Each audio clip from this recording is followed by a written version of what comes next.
I have read a surprisingly large number of books this week, given the fact that I've been doing litmus videos every evening.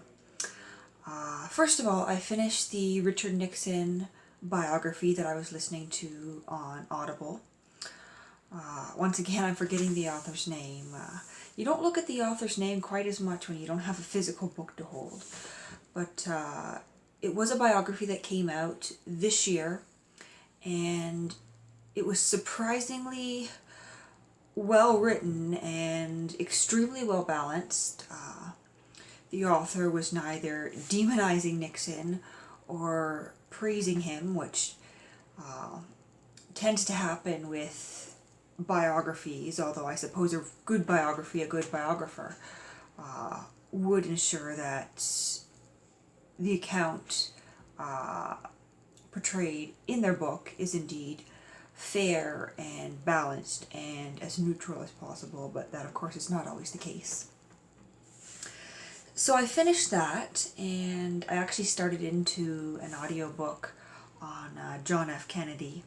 I don't know, American presidents seem interesting at the moment.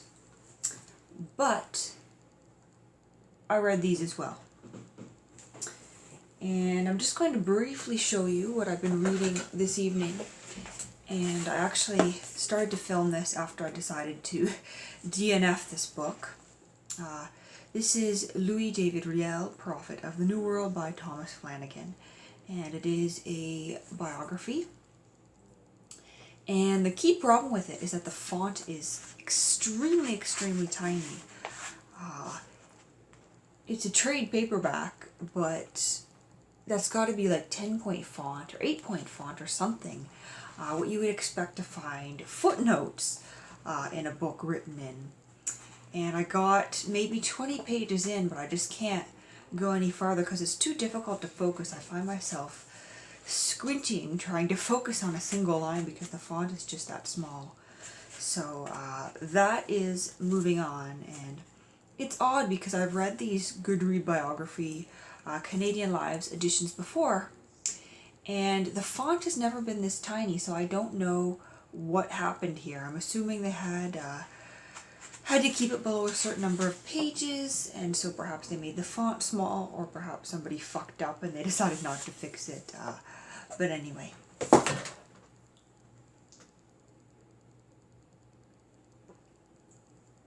I am just sliding right into my long weekend, my long Christmas weekend with a bit of wine. And the goal right now is to read until I can't keep my eyes open any longer.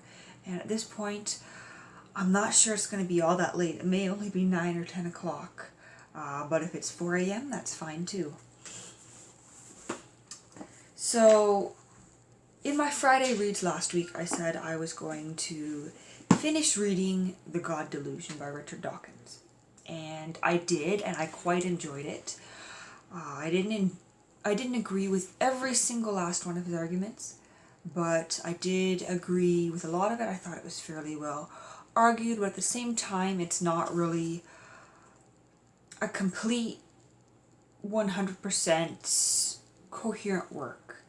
It's not A plus B equals C. It's more like A1, A2, A3, loosely connected to this other idea, which is B3, and it may or may not all contribute to this thesis that's not really expressed in as articulate terms as you would have hoped. I think part of the issue is that the book corresponds to a TV show, a documentary series that was shown on television, and so there is that link there, and perhaps the structure of the book is more similar to what you would expect to get if you were watching a TV show than what you would expect in a book. It certainly wouldn't hold up in an academic setting because there are pieces of the argument missing. It's more like topic jumping. But I think the key point I take away from this is that we shouldn't be calling children by their parents' religions. To say that a child is Catholic is false, because that child hasn't developed their mind sufficiently to choose whether they indeed are Catholic or not. So for instance, to say that I was a Christian child is true in the sense that I went to church. My parents were Christian. I was called Christian. I felt I was Christian at the time, but my thought processes weren't developed well enough to consider myself a Christian for life and to understand the implications of what that meant in relation to everything else, because I wasn't capable of really thinking on my own yet, defining my own ideas. So that's an interesting point that I pulled out of this one. And I did enjoy it. And from there, I took a book called The Good Soldier by Ford Madox Ford with me to work. I started reading it on my break. Unfortunately, this happened. On the commute to work, I had my water bottle in my bag, didn't have the lid on quite tight enough, and it took 3 days for this book to dry out. Now it's got that crunchy sound, that crinkling. But because it was ruined, I felt that I could write in it as much as I wanted without having to really worry about much of anything. And I had never heard of this author, but apparently he's well known. Apparently he's quite famous. The introduction really helped. Apparently he started the English Review, which was a publication, and he published the likes of Joseph Conrad and Thomas Hardy and Henry James. And when he was living in Paris, he published the Transatlantic Review, which featured the works of James Joyce, Hemingway, and Gertrude Stein. And in this book, you can see the Hemingway influence. And even if I dare, it seems a little bit, it reminds me of the works of Fitzgerald as well.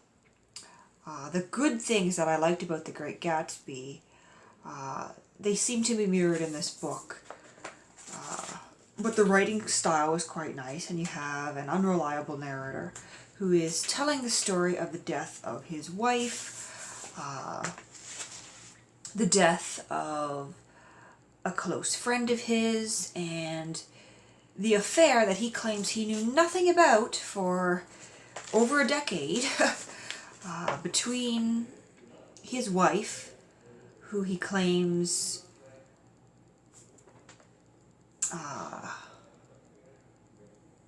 what's the word I'm looking for? Basically, she convinced him from the time they were married that she had a heart condition, and so she was basically an invalid who needed to be taken care of, and there were lots of things she couldn't do. And meanwhile, she's using that as an excuse to keep her husband out of her room, to keep him at a distance, and to run off with all these other men until she eventually falls in love with this man that they meet. They meet this man and his wife, and he claims to not have known that anything was up for years and years of their friendship until after the death of his wife, which he discovers was not from her heart, as he originally thought, because she in fact did not have a heart condition. And this kind of twisted love triangle, or rather I would call it a love ball of yarn, because it gets just that complicated and tangled. And you wonder exactly what role the narrator had to play in all this, because he's probably not telling the truth. He can't have been that oblivious.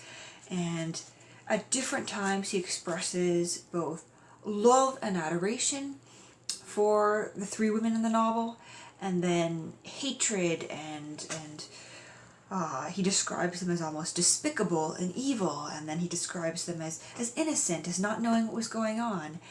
And all three women are depicted in varying ways throughout the novel. And so it's hard to know how he really felt about any of them. And there is a line that causes you to wonder if perhaps he was having an affair with all of them, or at the very least he wanted to have an affair with all of them, and it was only his good morals, his superiority to his friend that prevented him from having an affair with all these women as his friend did, or as his wife did, having an affair with all these different men.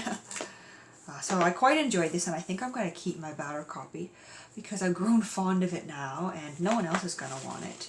And it has my notes in it now, so. Then I decided I was going to read The Rum Diary by Hunter S. Thompson. I am a fan of Hunter S. Thompson. I have seen the movie adaptation of this. I think it had Johnny Depp or something like that. I know I've seen it, can't really remember who was in it.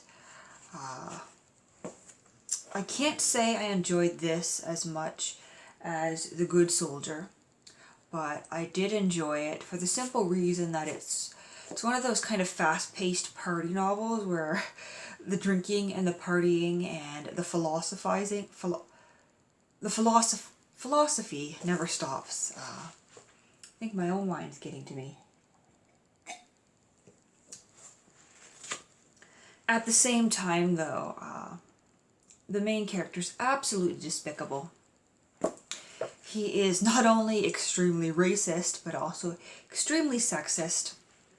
And he's kind of like bumbling into situations, into people, really fucking things up and not apologizing for it, not recognizing that perhaps he's not the most upstanding guy. But as well, I think part of the point is he's letting the reader know that sure, he's not perhaps a moral or ethical or gentleman, but he doesn't have to be, because he never claims to be. He claims to be part of this kind of rogue underbelly of reporters who are just kind of hanging out and getting drunk and bumming around and lounging around and partying and perhaps not really doing their share of the work and just existing and drifting and being tied down to nothing. So it is an interesting novel. Overall, highly entertaining. Not something you'd want to use as a manual for your life, but entertaining. And then today, I read To Have and Have Not by Ernest Hemingway. And in the foreword, I read that there was a movie adaptation with Humphrey Bogart and Lauren Bacall, which I'm fairly certain I have seen. And so I think this whole novel was distorted for me because I kept thinking of Humphrey Bogart. And I absolutely love Humphrey Bogart. As with The Rum Diary, this is a very sexist and racist novel, but putting that aside, it was a fun read. You could see the expertise in the writing. It was enjoyable to read in that sense. Basic plot is it's the early Great Depression. You've got a fisherman who is cheated out of a bunch of money that someone owes him. The man who owes him the money takes off on a plane. There's nothing he can do about it to collect his money, and so he accepts kind of a shady job that leads to the loss of his arm, which of course handicaps him because you can't really fish with just one arm, and so he ends up doing more of these shady deals and sending his whole life and the life of his wife into turmoil. I did enjoy it. I took a highlighter to it as well. Let's see, I'll just read a few of these quotes that I liked. There's one point where there's like a fight going on and he grabs a bottle. He says, I took a quick one out of the first bottle I saw. Open bottle, rather. I took a quick one out of the first bottle I saw open, and I couldn't tell you yet what it was. The whole thing made me feel pretty bad. And let's flip a few pages. Oh, here he's talking about going fishing. Well, are we going out? That's up to you. What sort of a day will it be? Just about like yesterday, maybe better. Let's get out then. Perhaps that one doesn't seem quite as interesting without the context. What do we have? What do we have? What do we have?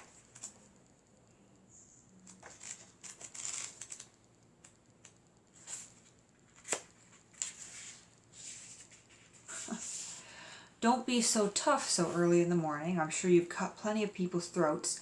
I haven't even had my coffee yet. Yeah, so that is what I read this week. Quite a good reading week. And I'm not sure what I'm going to jump into next. I'm kind of eyeing James Joyce's Ulysses, but I'm not 100% sure I want to dive into that tonight. I'm really just trying to work through my unread books at the moment. So I'll decide in a few minutes, and I think I am going to be crawling into bed to do my reading.